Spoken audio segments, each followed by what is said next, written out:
Shalom à vous toutes et à vous tous. Je tiens tout d'abord à vous remercier d'être venus, d'avoir choisi ce créneau. C'est quelque chose qui n'est pas du tout évident, en fait, pour un sujet qui me paraît difficile à connaître et que je veux absolument dépassionner aujourd'hui. J'aimerais tout d'abord commencer par une note personnelle, si vous voulez bien, remercier les miens. Oui, rentrez. Remercier les miens. Allez-y, vous pouvez entrer si vous le voulez. Seulement si ce que vous avez à manger. Bonjour. Bonjour, shalom. Seulement s'il n'y a pas de viande. Des véganes, c'est ça? Oui, exactement. Il y a un principe à nous, c'est le principe d'inclusivité, c'est-à-dire que tout le monde est le bienvenu. Et donc, dans la séance sur le végétalisme, y compris les mangeurs de viande sont bienvenus. C'est ça la tolérance. Exactement. Et alors, d'abord une note personnelle, si vous le bien. D'abord, je viens d'Israël et je voudrais d'abord remercier les organisateurs qui m'ont invité. Et évidemment, j'ai tout de suite accepté, car ce sujet me paraît extrêmement passionnant, mal connu, vous allez le voir. Nous allons ensemble nous promener à travers les références bibliques, et en hébreu et en français, ça j'y tiens. Je suis professeur d'hébreu biblique, particulièrement de grammaire, je suis grammairien. J'ai quelques étudiants, Jean, Marie-Abel, qui sont là parmi nous. Et ce que j'aimerais, c'est que nous plongions ensemble dans les sources. Car généralement, nous sommes dans l'idéologie.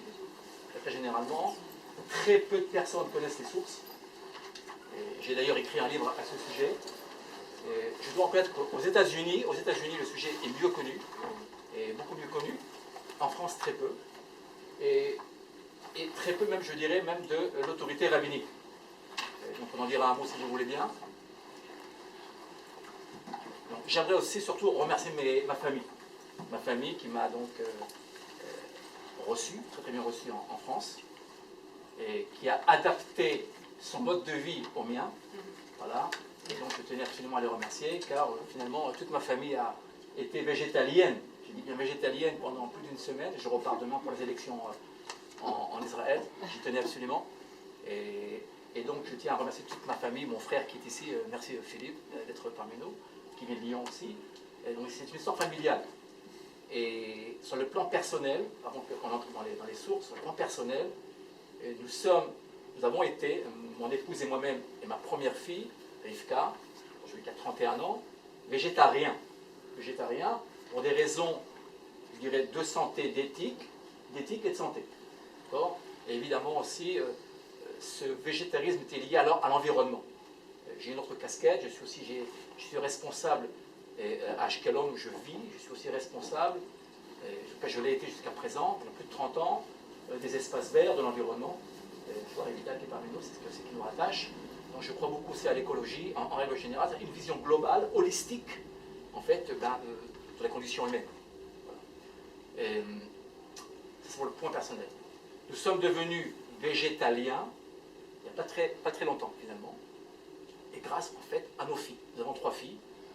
La dernière est restée végétarienne, pour des raisons qui nous sont personnelles, et 2 de nos filles, la première, la grande, et la seconde, Rahel, nous sommes devenus végétaliens. Pourquoi? Tout simplement parce qu'elles ont réfléchi et elles sont arrivées à une conscience élevée sans laquelle on ne pouvait plus continuer comme cela. C'est-à-dire les œufs, ça vous le savez très bien, vous savez que le salon d'agriculture a fermé aujourd'hui, c'est une grande question qui s'est posée, qui se pose dans le monde occidental, j'en parle dans mon livre, et nos filles qui ont une vision globale, qui ont réfléchi simplement sur les conditions de l'animal, et en règle générale, les conditions du plus démunis, et sont arrivées à la conclusion qu'on ne pouvait plus manger ni d'œufs, ni boire de lait, etc., etc.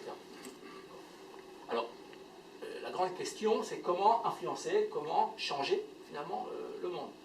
Alors, dans mon livre, dans mon second livre, je parle justement du végétalisme, j'explique que je ne crois pas personnellement aux politiques. Les politiques ne feront rien en ce sens-là, ce ne seront pas eux qui changeront le monde, il y a eu plusieurs forums par-ci et par-là. Je crois au changement personnel. Être un exemple. Vous le voyez très bien, je suis arrivé chez ma famille par respect, simplement par respect. Toute ma famille s'est mise à être végétalien. Il n'y a pas de problème, c'est pas si difficile que cela. Et donc je crois au changement personnel et être un modèle pour les autres. C'est important, c'est comme ça qu'on pourra changer le monde.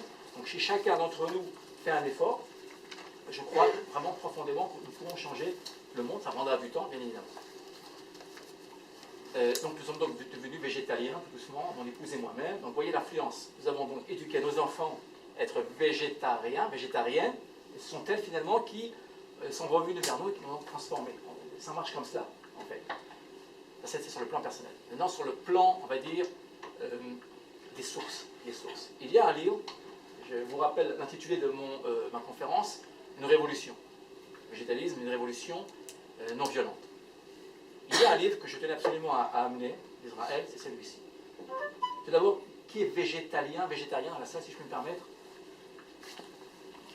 Je vois presque la moitié. C'est très très bien. Alors, ce qui nous manque généralement, ce qui nous manque sur le plan personnel, je peux vous le dire, j'ai souvent été attaqué. Je suis invité à un repas, ma famille encore, ils comprennent. J'ai des amis.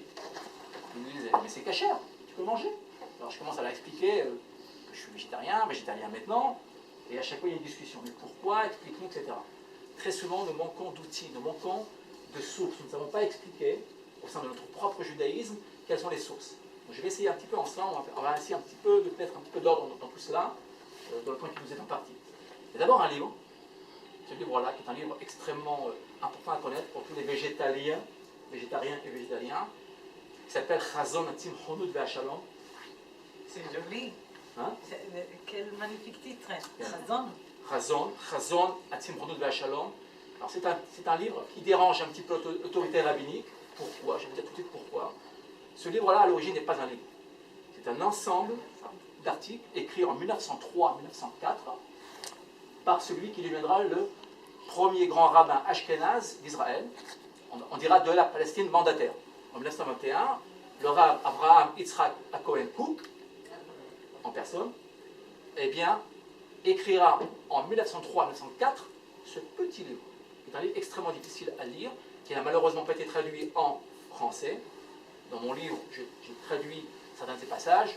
C'est un livre extrêmement difficile dans le sens où le rabbin Abraham Yitzhak Cohen Cook est un kabbaliste, c'est un poète. Il écrit de manière difficile. Révital est poète, poétesse, poète. Livre que je te recommande. Toutes ces œuvres d'ailleurs sont difficiles à comprendre. Toutes ces œuvres sont difficiles à comprendre. Il faut avoir les codes pour le comprendre. Et donc dans mon second livre, dans le livre sur le végétalisme, il y a quelques passages que j'ai traduits. Ce sera un livre à traduire en français, je crois. En anglais, je ne suis pas sûr qu'il ait été traduit. Pourquoi ce livre-là dérange-t-il l'autorité rabbinique? Tu peux dire le titre? Oui. Alors en français, c'est traduction un petit peu difficile. C'est Vision du végétarisme et de la paix. Il démontre dans ce livre-là, qui est un tout petit livre, qui est à l'origine. Alors à l'origine, ce sont des articles qui ont été réunis par son disciple, le rabbin David Cohen, à Nazir, Abstem, à Nazir, le seul Nazir que nous connaissions au XXe siècle dans la tradition juive. Il s'est poussé les cheveux, ne buvait pas de vin. C'était son disciple le plus proche. Que fera-t-il? Il rassemblera ces articles-là, qui sont écrits entre 1903 et 1904. C'est véritablement un livre prophétique. Pourquoi prophétique? Je vais vous dire tout de suite pourquoi. Ce livre-là, donc, composé par son disciple, se compose de 4 parties. Moi, je le réduirai à 3 parties, si vous le voulez bien. Première partie, c'est d'abord la vision dunaire, où il n'y aurait que des idéalistes, une grande partie d'idéalistes, utopistes, comme nous le sommes très souvent, nous les végétaliens aujourd'hui, qui viendraient pour finalement défendre l'animal. Nous avons des devoirs à l'égard de l'animal, et donc une poignée d'hommes et de femmes qui viendraient en fait défendre la cause animale. Et ils appellent dans sa deuxième partie, première partie, introduction et deuxième partie du livre, ils appellent idéalistes extrémistes. Il va jusque-là, dans le sens noble du terme.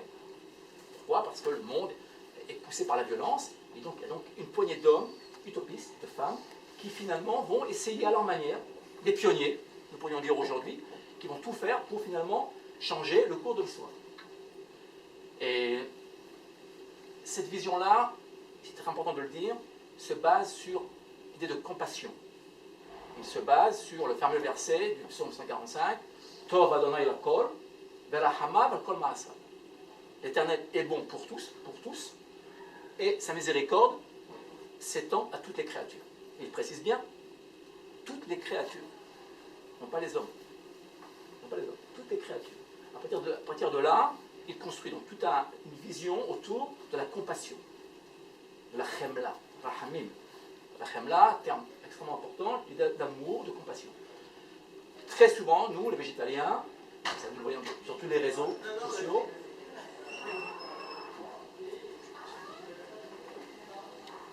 dans la plupart des réseaux sociaux, vous verrez, la plupart de ceux qui défendent la cause animale, végétariens, s'appuient sur cette conception de la compassion, de l'amour. Comment supporter qu'un animal soit mené à l'abattoir. Et je vous rappelle, je pense que vous connaissez pour la plupart d'entre vous, l'histoire de Rabbi Yehuda Hanassi, qui, lorsqu'il verra, c'est une histoire qui est très très connue dans le Talmud, c'est rapporté, Rabbi Yehuda Hanassi, qui verra un veau mené à l'abattoir, et que dira-t-il? C'est rapporté noir sur blanc dans le texte du Talmud, il dit Lechach notzarta, c'est pour cela que tu as été créé. Et dans le texte, que se passera-t-il après que le veau ait été mené à l'abattoir? On apprend que Rabbi Yehuda Hanassi, ni plus ni moins, le grand Rabbi Yehuda Hanassi, en fait sera frappé de différents maux, certains diront du ventre, des dents, etc. Il souffrira pendant, je crois, 7 ans. Pendant 7 ans, au bout de 7 ans, sa fille, on revient aux filles, aux femmes, sa fille, verra donc des rats, des choldot, des rats, se promener dans la maison, et en fait, elle tentera de les tuer. C'est tout à fait actuel aujourd'hui à Paris, d'ailleurs, ce qui se passe. Et que fera-t-elle? Elle tentera de les tuer. Que dira-t-il? Il aura appris, en fait. Il aura appris avec le temps que ses souffrances sont dues, en fait, au fait qu'il n'ait pas eu de compassion, qu'il n'ait pas éprouvé de compassion à l'égard du veau qui avait été donc mené à l'abattoir. Que fait-il? Il dit à sa fille, immédiatement, je te demande d'arrêter, de ne rien faire contre ces rats.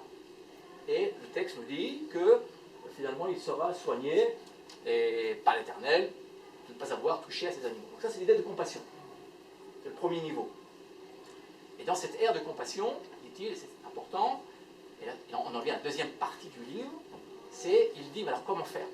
Est-ce que cette poignée de pionniers aura le pouvoir de changer, en fait, le cours de l'histoire? C'est ça dont il est question. Aujourd'hui, nous sommes en 2020, est-ce que nous pourrons... Alors, il dit-il, non. Il dit, nous ne pourrons pas changer le cours de l'histoire. Pourquoi? Il y aura une période qu'il appelle Vitur Musari, une période de renoncement moral. Pourquoi? Il l'explique dans son livre. Car il y a d'autres priorités. Quelles sont-elles? Le droit des hommes. N'oubliez pas que nous sommes en 1903-1904 et que, à cette époque-là, et avant la condition animale, c'est d'abord la condition humaine. Bon, à cette époque-là, je vous rappelle que des enfants travaillaient encore dans des mines et qu'on n'était pas encore en l'Occident, en Occident, et on n'était pas encore aujourd'hui à tous les droits que nous avons aujourd'hui, tous les syndicats, et que ce qui lui importe au Rav Abraham Yitzhak Cohen Cook, c'est d'abord les droits des hommes. Il dit, avant de changer le monde, de manière progressive, nous serons contraints de renoncer momentanément, je dis bien momentanément, à cette utopie. Et ça, c'est le second point. Et là où est la révolution du livre, à mon avis, parce que ça, nous connaissons toute la compassion, nous connaissons le renoncement que nous voyons très bien aujourd'hui, et là où je crois se trouve la révolution véritable du livre, c'est dans la dernière partie. C'est vraiment une révolution. Pourquoi? La dernière partie, il parle, je vais quand même le citer en hébreu, il parle de Mishpat Vedin Gamur, Gzera Vechok Etam. De quoi s'agit-il? Il parle de Tzedaka ou Mishpat.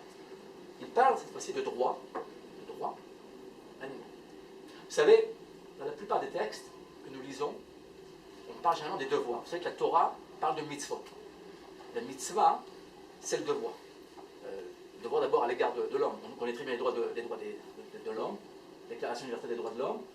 Dans la conception juive, on parle beaucoup moins de droits que de devoirs. Ce sont les devoirs, mitzvot.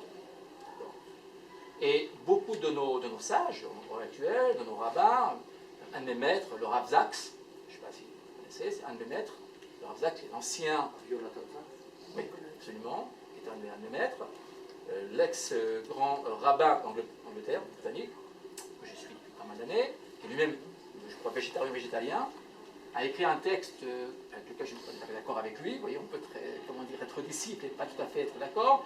Il a écrit il n'y a pas longtemps un texte où il ne parle que de devoirs. Que de devoirs. Nous devons ne pas faire souffrir l'animal, nous devons le respecter, nous devons, vous savez que l'animal, nous devons lui donner à manger, avant même que nous mangions. Et je vous rappelle... C'est dans la Torah. Dans la Torah, bien sûr, c'est un gage tout à fait, c'est dans le schéma Israël. Hein. Dans le schéma Israël, ni plus ni moins.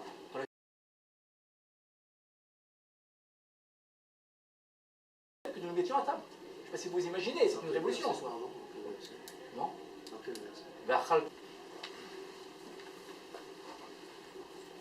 ונתתי עשב. כן. ונתתי עשב. Alors, dans le texte, exactement. Dans le texte, merci Vital, dans le texte, on suit l'ordre chronologique du texte. Donc, tu donneras d'abord à manger à ton animal. L'Ema, c'est l'animal domestique, le bœuf, le veau, et ensuite tu mangeras. Donc c'est précis dans le schéma Israël. C'est-à-dire que, ni plus ni moins, ce n'est pas un texte qui se trouverait très loin dans le Lévitique, un texte, je dirais, entre guillemets, obscur, un texte que nous avons tous les jours. Et très peu connaissent cela. Pour l'eau, c'est d'abord l'homme, ensuite l'animal. D'accord? Et voilà. Maintenant, le texte ici, ce livre-là, est révolutionnaire par rapport à cette troisième partie. Je voudrais développer. Il la développe pas beaucoup, il la développe pas énormément. Ce que l'on va faire ensemble, c'est développer. Autant que faire se peut, cette troisième partie que j'ai reprise à mon compte et que je développe. Alors, que dit-il? Il dit, bien, voilà, viendra une ère où finalement toute l'humanité, sans aucune exception, tous les peuples en viendront à ne plus consommer d'animaux. Et pas seulement cela, on ne fera plus souffrir les animaux. C'est-à-dire que ce que nous voyons aujourd'hui, tous ces abattoirs, alors quoi, je suis arrivé en France, vous voyez, la semaine dernière, j'ouvre la télévision, je regarde, et il y a un scandale qui surgit. 1214. Exactement, tout à fait. Scandale. Alors, avec le mensonge, je le dis de manière très claire, les autorités. Alors, attendez, ce que je dis de la France, je me permets de le dire, mais je le dis aussi par rapport à Israël. Moi, je vis en Israël. Il y a eu un scandale de cela il y a 2 ans en Israël, 1 an et demi. Ça a été. Tout est filmé aujourd'hui, on filme tout. C'est Anonymous. Alors, je tiens d'abord à préciser que je n'appartiens à aucune association. D'accord, je suis indépendant, je ne tiens pas à être repris par-ci, à droite ou à gauche. Je tiens à dire ce que j'ai à dire même au niveau des associations végétaliennes qui sont parfois malheureusement violentes. Mais ça, on mettra ça de côté, c'est assez minoritaire. Il y a 2 ans de cela, la télévision israélienne avec Anonymous avait filmé dans les abattoirs sur le mode d'abattage. Parce que vous pourriez dire en France, bon, c'est l'abattage, puis ça appartiendrait au monde qui ne serait pas juif. Pas du tout. En Israël, nous avons les mêmes scandales. D'accord ?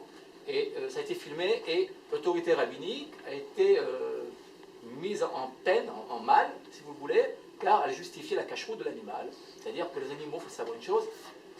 Ce qu'il faut savoir, c'est que, d'abord, qui connaît ce qui se passe dans un abattoir? Qui a visité un abattoir? Je vous assure. Un abattoir de volaille. Oui, le volaille. Alors, la volaille aussi pose beaucoup de problèmes en Israël. Je peux vous le dire, ma propre famille, où on mange encore de la volaille, il y en a beaucoup qui ne mangent plus de volaille, parce que même la volaille, il n'y a pas de respect. On remet des animaux encore dans le tri, si je puis dire. On le sait. Il n'y a pas de doute là-dessus. Aujourd'hui, on le sait, on sait à peu près tout aujourd'hui. Vous rentrez dans l'abattoir, je vous assure, vous ne pouvez plus manger de viande. Pourquoi? Pas parce que l'animal, très souvent, il se débat. Vous savez que l'animal, et ça je vais y venir un instant, on va développer très rapidement notre sujet, l'animal sent où il se trouve. Il sent, il sait, il souffre. Ses muscles, en fait, se resserrent. Et alors, je ne suis pas un rabbin, je n'ose pas dire, d'accord, mais à partir du moment où l'animal commence à souffrir, où il se resserre, l'animal devient déjà plus cachère. Maintenant, lorsqu'il est mené à l'abattoir, croyez-moi, tenir un animal fixe, c'est quasiment impossible. Et il y a, nous le savons aujourd'hui, ça a été filmé, trancher, en fait, la trachée, c'est-à-dire l'artère principale, le premier coup, c'est extrêmement difficile. Alors, parfois ça marche, parfois ça ne marche pas, mais c'est très difficile. Et nous savons, c'est pour le La lessimanie, il doit trancher. C'est vrai, vous avez raison. C'est vrai. Il y a des prescriptions très précises. C'est vrai. Malheureusement, juste un aller-retour. c'est juste. Mais malheureusement, je dis malheureusement, en tout cas même pour ceux qui mangeraient encore de la viande, et malheureusement, toutes ces règles-là ne sont pas, et très souvent, nous le voyons, très souvent accomplies et effectuées comme il faut. Oui, mais alors donc la viande, elle est C'est pas cachère alors. Moi, j'ai écrit. Elle est plus cachère, il y a des plus cachères, et c'est pour ça qu'il y a 2 ans, je dis 2 ans, alors avant on n'avait pas toutes ces images, aujourd'hui on a ces images, aujourd'hui c'est clair et net, je peux vous le dire, vous allez sur d'accord, tout le monde peut le voir, moi je parle d'Israël, là où je viens, scandale énorme, parce que beaucoup de rabbins n'ont pas su finalement répondre à sur ce type de questions, il n'y a pas de contrôle alors, il n'y a pas de contrôle, et ces bêtes-là sont consommées. Alors que se passe-t-il? Moi, justement, j'ai écrit après l'article de 214 et tout, et au consistoire et tout ça, en disant parce que... Ça, c'est pour la France. Oui, mais... Je sais qu'en France, on m'a tenu au courant, il y a le même problème. Parce que, en fait, si vous... Normalement, pour que la viande soit cachère, qu'elle ait du besdine et tout, il faut respecter la façon dont l'animal doit vivre de façon naturelle, c'est-à-dire pas une alimentation qui ne soit pas l'alimentation naturelle. Si vous me permettez, on va y venir. On va y venir. Mais la mise à mort, pareil, elle ne doit pas voir son congénère mourir, elle ne doit pas savoir qu'elle va mourir. Et à partir du moment où ça ne s'est pas suivi, ça veut dire qu'effectivement, le besdine n'est plus... Si vous me permettez, on va continuer, vous avez tout à fait raison. Et alors, ça, c'est ce qui se passe. Maintenant, ce que je voudrais, c'est rentrer dans les sources. Et à partir des sources, donc, on va essayer de rebondir, si vous le voulez bien, à partir donc, de cette troisième partie, à avis, une partie révolutionnaire. Vous imaginez qu'on est en 1903, 1904. C'est une partie qui, aujourd'hui, révolutionne, je dirais, le judaïsme moderne, notre propre autorité rabbinique. Car vous savez, je ne crois pas aux grandes manifestations. Il y a eu à Tel Aviv une très très grande manifestation, la plus grande du monde d'ailleurs, des végétariens, végétaliens. C'est très bien tout cela. D'accord ? Je crois plutôt, comme nous faisons aujourd'hui, à discussion, au retour aux sources, rencontrer des rabbins, des autorités. Pourquoi? Je vais dire pourquoi. Je ne crois pas que le changement se fera du jour au lendemain. C'est-à-dire, les gens continueront à manger de la viande. Par contre, si les autorités rabbiniques en viennent à comprendre qu'il y a des choses à changer, vous savez, je veux dire aujourd'hui, je ne renouvelle rien du tout. Vous savez, très souvent, je n'ai pas de tendance ni libérale ni orthodoxe, c'est pas important. Vous savez, on parle de quoi là? On parle de quoi? On parle du monde, on parle de l'homme. Vous allez le voir comment l'animal est lié à l'homme, on va le voir ici. Et je vais vous dire une chose, très souvent on me dit, oui mais tu es libéral. Pas plus libéral. Je prends le texte, on va le prendre le texte ensemble. Souvent on me fait ce genre de réflexion, mais je dis pas du tout. On parle de vie là, vous allez le voir. Alors on va commencer par le texte, simplement, par l'hébreu, le texte, il faut revenir aux sources. Je vous rappelle que je suis grammairien, que j'enseigne l'hébreu biblique, particulièrement j'ai deux chapeaux, j'ai l'hébreu moderne et l'hébreu biblique.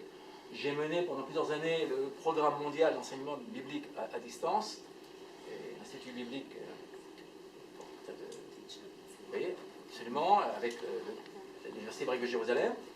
Et je reviens aux fondamentaux. Alors, première référence, classique, prenez Genèse. Prenez Genèse. Que dit Genèse? Un livre de Genèse, simplement. Vous allez très loin. L'homme et l'animal sont égaux. Comment égaux? Le même mot réel est Nefesh Chaya. Nefesh Chaya. Que veut dire Nefesh Chaya? Je pose une question. Nefesh Chaya est traduit par une âme vivante. Le même nom est donné à l'animal qu'à l'homme. Alors certes, l'homme sera appelé les Nefesh Chaya. Le Lamed, c'est la seule lettre qui dépasse la ligne, c'est l'idée de dépassement. Pourquoi? Parce que l'homme aura une responsabilité à l'égard des plus faibles, et entre autres de l'animal. Mais pas seulement d'animal. Vous savez que la cause animale, nous allons le voir à la fin, notre étude, en fait, elle implique quoi? En fait, elle rejaillit sur quoi? Sur les plus faibles, les enfants, les handicapés, toutes les causes, en fait, qui sont perdues d'avance. En fait, eh bien, tout commence par l'animal. Alors, regardez bien, l'homme, la créature humaine et l'animal ont le même nom, Nefesh Chaya. Maintenant, généralement, on traduit par âme vivante. Le mot Nefesh, en hébreu biblique, peut avoir le sens de âme ou de corps. Le corps physique. C'est-à-dire que finalement, l'homme, il est comme l'animal sur le plan physiologique, et l'animal comme l'homme. Alors, il y aura ça probablement une conscience plus élevée, puisque le libre arbitre, c'est ce qui fait de nous des êtres, je ne dirais pas supérieurs, attention, je dirais responsables. Je prends le terme de responsable, bien évidemment, mais sur le plan physiologique, il n'y a aucune différence. La Torah nous le dit, alors ça je vous le dis parce que 3500 ans, cela a été écrit en texte, ça porte dans notre tradition. Si vous prenez René Descartes, eh bien, Si vous lisez sur le discours, il a écrit un livre très très connu, Discours de la méthode, 5e partie, il a écrit en 1637, que dit Descartes? C'est la vision cartésienne de l'animal machine. Que le clergé d'ailleurs reprendra, c'est intéressant.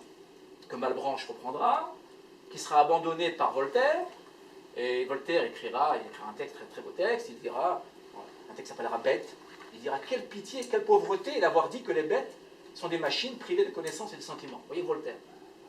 Et ce point de vue-là. Et que se passe-t-il là? Que se passe-t-il? Finalement, il n'y a pas de différence entre l'homme et l'animal. Sur le plan mental et sur le plan physique. Le mot nefesh, je le rappelle, veut dire aussi bien mental, moral, que physique. Aucune différence. Ça veut dire quoi? C'est-à-dire que lorsqu'on amène un animal à l'abattoir, eh bien, il va souffrir. Il n'y a pas de différence. C'est ce que dit le texte. L'homme devrait logiquement, s'il était arrivé à cette conscience, je dirais, de compassion d'abord, eh bien, il devrait comprendre que l'animal, c'est lui qu'on avait à l'abattoir. Vous savez, je vais glisser maintenant sur le poisson, si vous me permettez. Végétarien, on ne mange pas de poisson. Je crois qu'il y a différentes tendances. Poisson. Le poisson, il n'y a pas de shrita. Il n'y a pas de shrita. Les Essénéens, c'est mon épouse qui a fait la recherche, les Essénéens pratiquaient la shrita. Comme on le fait sur le veau, sur le... D'accord. Le poisson, on le sort de l'eau. On le sort de l'eau. Il est tout mort. Oui, on les prend, et on les laisse. Alors, elle meurt étouffée. D'accord, elle meurt étouffée. Je pose la question, l'autorité rabbinique, il n'était pas souffrance. Il n'était pas souffrance. Alors vous allez me dire, oui, le poisson, c'est pas le veau. Oui, mais attention, le poisson est une créature vivante. N'oublions pas que même au moment du déluge, la seule créature qui est survécue, au moment du déluge, l'Éternel n'a pas détruit le poisson. Il faut quand même préciser cela. Même au moment le plus difficile, d'accord, au moment où là, le monde va décliner sur le plan moral, le poisson va survivre. Et l'homme se donne le droit, s'arroge le droit de tirer le poisson, d'accord, pour le goût, pour les protéines, d'accord, et s'arroge le droit en fait de faire souffrir un animal. Vous voyez, donc c'est une question que je pose. Nefesh Chaya, ça j'y tiens absolument. Égalité. L'Éternel a créé l'homme et l'animal égaux sur le plan physiologique et même mental. Alors, vous allez me dire, oui, mais la conscience, d'accord, je parle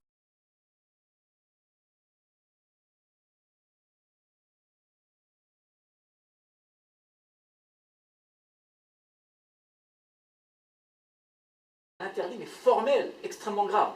Extrêmement grave. C'est-à-dire qu'il nous dit, l'État nous dit, écoutez, il y a eu encore un manquement de par l'humanité, c'est-à-dire qu'il va réduire cet universel en Israël. Mais attention, cette injonction, elle n'est pas liée simplement à Israël à l'origine. Cette injonction de ne pas consommer le sang s'applique à toute l'humanité. C'est-à-dire que, je lis, j'ai des amis qui sont des plaies noirs, des fils de Noé. Bon. Écoutez, vous vous rapprochez du judaïsme, en général ils apprennent le judaïsme, vous ne devriez pas logiquement, si vous suivez le mouvement des fils de Noé, vous ne devriez pas logiquement manger de sang. Alors que beaucoup de plaies noirs continuent à manger de sang. C'est très dur, je comprends. Il y a un travail à faire, mais si on s'en tient au texte, l'humanité devrait s'arrêter, même si elle devait continuer à manger de la viande, elle devrait s'arrêter de consommer du sang. Même l'humanité entière, je ne sais pas si vous imaginez. Alors, ça c'est le premier point. Deuxième point que j'aimerais soulever, un point à mon avis aussi révolutionnaire, le Rashi. Vous allez le voir. Un autre texte qui nous est envoyé, et dans le livre du Lévitique, le livre Sefer HaKohanim, le livre des Kohanim, et où il est question, mais comment dépecer l'animal, on a besoin de tous les corbanols, les sacrifices, thème extrêmement complexe. Et regardez bien, dans le texte du Lévitique, je vais lire le texte, pas tout le texte, mais une partie du texte, Lévitique 17:10.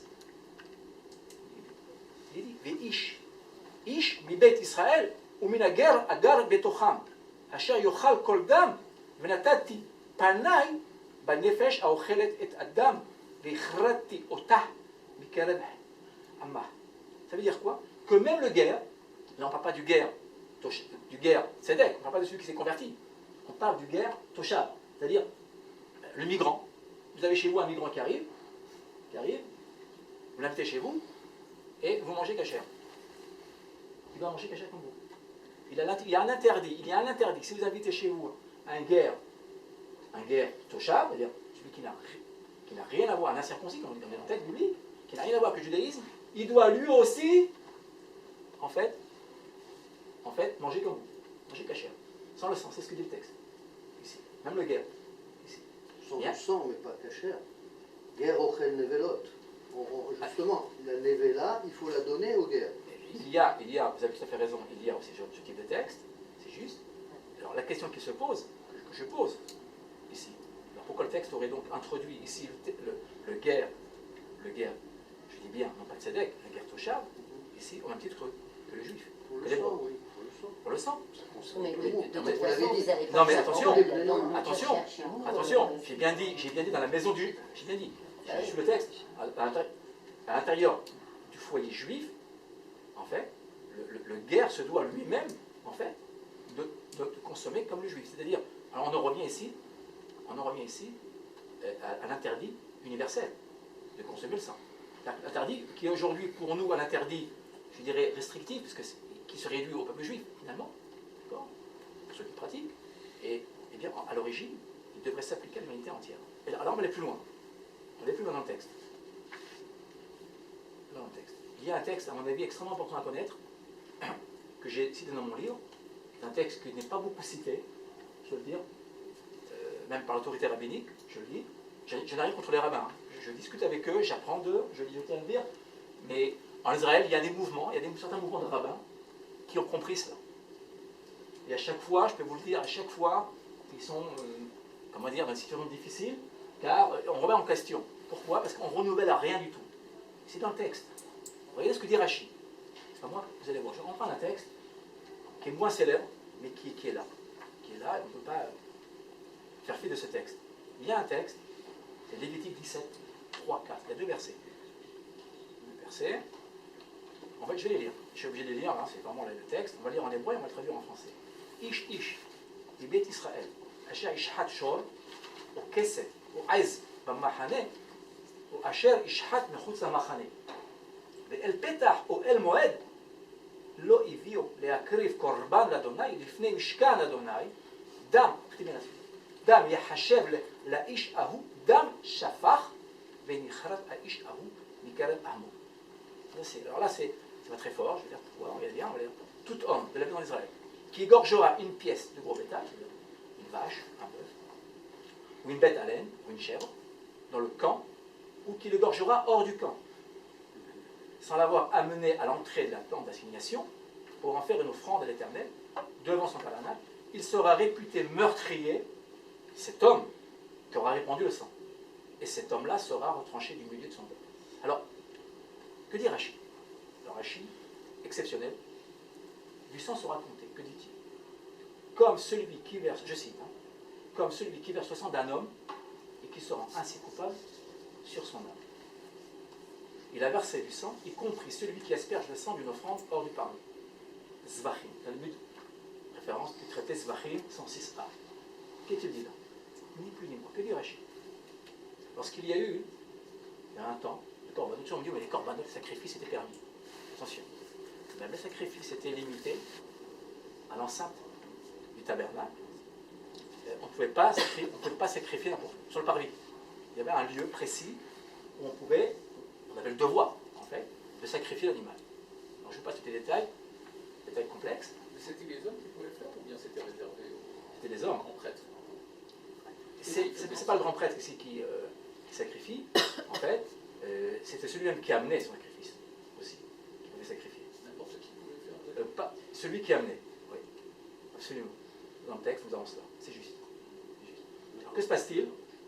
Les corbanotes, au départ, le sacrifice était à l'extérieur. Et cela, en fait, était très mauvais puisque finalement, c'était ressemblait aux païens. Donc, dans le texte biblique, l'Éternel, il enjoint de sacrifier à l'intérieur du temple ou du tabernacle, ici, on est dans le désert. Et que se passe-t-il? Celui qui viendrait à égorger un animal hors du parvis est comparé, regardez bien dans le texte biblique, c'est ce que dira Rachid, est comparé à un meurtrier d'un homme. C'est-à-dire que le sang d'un animal équivaut au sang d'un homme. Alors, c'est Rachid qui le dit. Rachid, c'est plus évidemment sur toute une tradition, il résume. Rachid. Sforno, Rachid c'est 11e siècle, 12e siècle, Moyen Âge. Un autre commentateur qui lui va beaucoup plus loin. Sforno. Sforno, grand maître du XVIe siècle, italien, il va pousser le raisonnement de Rachid. Que dit-il? Je vais quand même le dire. Dami Chachel. כמו שהיה העניין קודם המבול שלא הותר להם להרוג בעלי חיים לאוכלם. Que dit Sforno? Écoutez bien ce que dit Sforno. L'homme sera considéré comme ayant versé le sang, meurtrier, comme la situation qui primait avant le déluge, à une ère où il n'était point permis de tuer les animaux afin de s'en nourrir. J'explique. Que dit Sforno? Il dit, en gros, il dit la chose suivante. Si l'Éternel a enjoint à Israël de sacrifier à l'intérieur du parvis et non pas à l'extérieur, c'est pour que Israël prenne conscience que finalement tous ces corbanotes, tous ces sacrifices ne sont que des compromis. C'est-à-dire qu'on laisse la porte ouverte à un retour, ce que à un retour progressif à l'état édénique. Rachid s'arrête à l'état de meurtrier, il n'en dit pas plus. L'homme qui donc viendrait à tuer un animal en dehors du parvis est un meurtrier, c'est comme s'il avait versé le sang d'un homme. Je ne sais pas si vous imaginez. Ce que fait Sforno, il le reprend, il a beaucoup plus loin.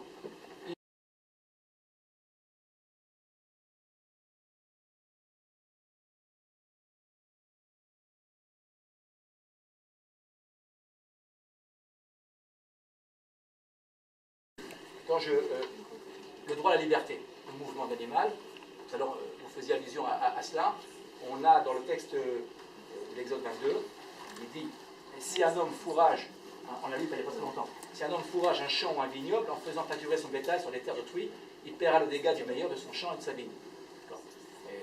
On apprend quoi? Que si vous avez chez vous, vous avez un bœuf qui vient piétiner le champ de son voisin, vous aurez le devoir évidemment de payer des dommages et intérêts. Si ce bœuf se libère et occupe l'espace public, il détruit tout. Dans le Talmud, le propriétaire n'a rien à payer. Il n'a rien à payer. Vous allez me dire, mais on ne comprend pas.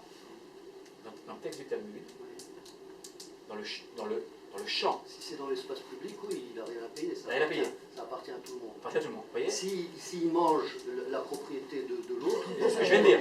C'est ce que je viens de dire. dire. C'est ce que je viens de dire. C'est ce que je viens de dire. Exactement. Les références, c'est Baba Kama. Baba Kama, très connu. Donc ça, j'en tire. Je vous renvoie à Stendhals. Pourquoi? Quelle différence? Pourquoi? Parce que l'espace public appartient à l'animal. À l'animal. C'est nous qui nous sommes appropriés. Alors, évidemment, on gère, on a un agencement. C'est une question qui s'est posée. Vous voyez? C'est-à-dire que nos sages ont pris en compte comme l'animal. On ne peut pas dire. Et dans les sources, non. Et je voudrais juste finir par deux versets, parce qu'on va faire plus court. On va finir ici. Le psaume 36,7, sur le droit animal, par le droit des animaux. Ils ont des droits. L'espace public, vous voyez, le droit à la vie, au respect à la vie, il y a des droits, pas de droits. Psaume 36. Tzidkatecha, ki'areel mishpatecha te'um rabba, Adam uve'ema toshia Adonai. Nous lisons Shabbat. Ta justice, on parle de l'Éternel, ta justice est comme les montagnes puissantes, tes arrêts sont comme l'immense abîme, aux hommes et aux bêtes, tu es secourable éternel. Psaume 36, 7. Et pour finir sur note de paix, de shalom, pour boucler notre étude, un autre texte de Osée, je n'ai pas de vous le citer, Isaïe qui est très connu, je vais reprendre Osée, Vecharti lahem brit bayom ahu, im hayat asadeh, ve'im of hashamayim, remes ha'adama, ve'keshet ve'herev u'milahama, eshbor min ha'aretz, ve'ishkaftim labeta. À cette époque, troisième temps, l'époque à laquelle faisait allusion le rabbin Abraham Trakou, il dira à cette époque, je conclurai une alliance en leur faveur, les hommes, avec les animaux des champs, avec les oiseaux du ciel et les vers de la terre. J'ai changé la traduction. Arc, épée, tout instrument de guerre, de guerrier, je les briserai dans le pays et je ferai en sorte que chacun dormira en paix, en shalom. C'est-à-dire que, vous voyez là, le retour à l'état édénique, c'est ce que dira le prophète Oshéa, le prophète de l'alliance, de l'amour, et on a aussi dans les livres Isaïe, dans Micha, Miché, etc. On boucle la boucle. Mais tout cela dépend de l'homme. Ça ne se fera pas tout seul.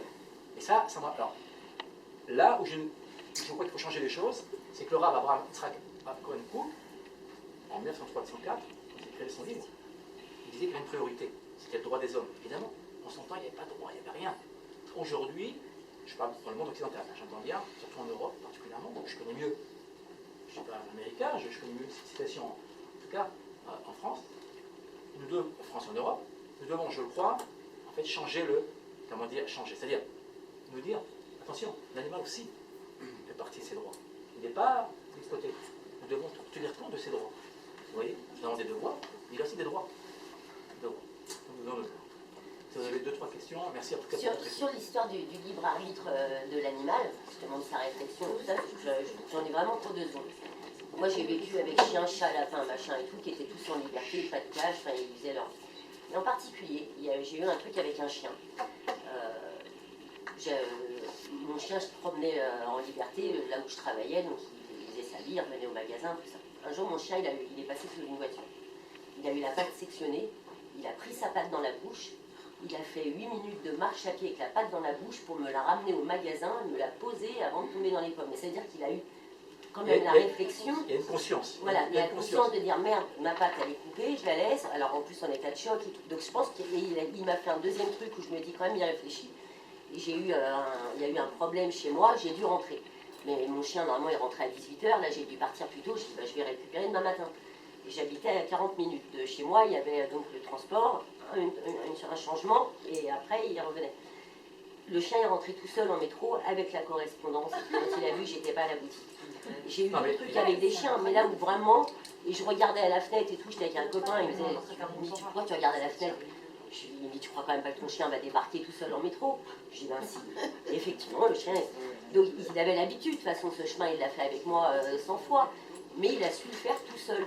L'animal, je le répète, ça faudrait qu'on comprenne, il a une conscience. Ah, moi j'en suis convaincu. Alors évidemment, ça je le répète, nous avons une responsabilité. À nous, c'est pas un animal.